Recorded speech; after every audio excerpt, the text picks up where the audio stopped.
Shalom, bien-aimés dans le Seigneur, sois béni. L'importance de la délivrance après la conversion ou l'importance de la délivrance.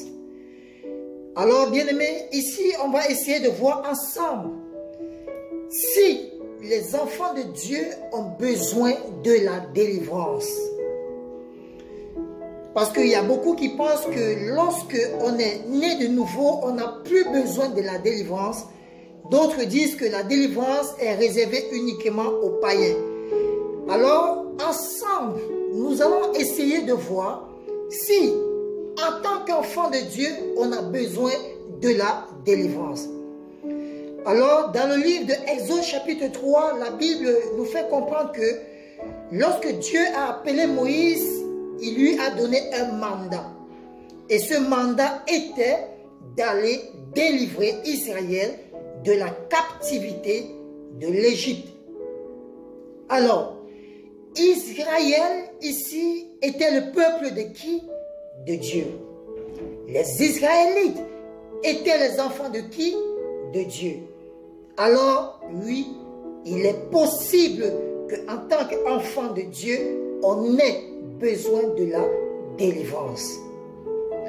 Bien-aimés, la délivrance apporte la connaissance de soi-même. Car il y a beaucoup de gens qui ne croient pas à la délivrance et c'est quelque chose de dommage. Pourquoi? Parce que lorsqu'une personne est influencée ou possédée, il n'écoute jamais les conseils des autres ou n'écoute jamais les reproches qu'on lui fait. Bien-aimé, il est important de savoir que la délivrance est quelque chose de capital pour nous en tant qu'enfants de Dieu. Beaucoup ont raté leur conversion. Pourquoi? Parce qu'ils ne sont pas passés par la délivrance. C'est la raison pour laquelle on trouve dans l'église des enfants de Dieu qui continuent à avoir des comportements et des caractères de ceux du monde ou encore de ceux des païens. On trouve des personnes tellement méprisantes, des personnes qui ne savent pas faire la différence des choses, des personnes qui ne savent pas respecter les aînés. On trouve également des personnes qui continuent à se masturber, des personnes qui continuent à faire des choses qu'ils faisaient dans le monde. Pourquoi? Parce qu'ils ne sont pas passés par le processus de la délivrance. Bien-aimé, toi qui m'écoutes actuellement, si tu es né de nouveau, si tu as donné ta vie au Seigneur et que tu te retrouves en train de faire encore les choses du monde, sache que tu as besoin de la délivrance. Nous, en tant qu'enfants de Dieu, nous avons et nous aurons toujours besoin de la délivrance.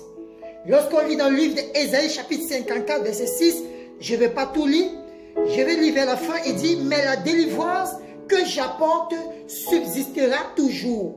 Mon salut n'aura pas de fin. Bien-aimé, je prie pour toi que la délivrance de l'Éternel subsiste dans ta vie au nom puissant de Jésus-Christ.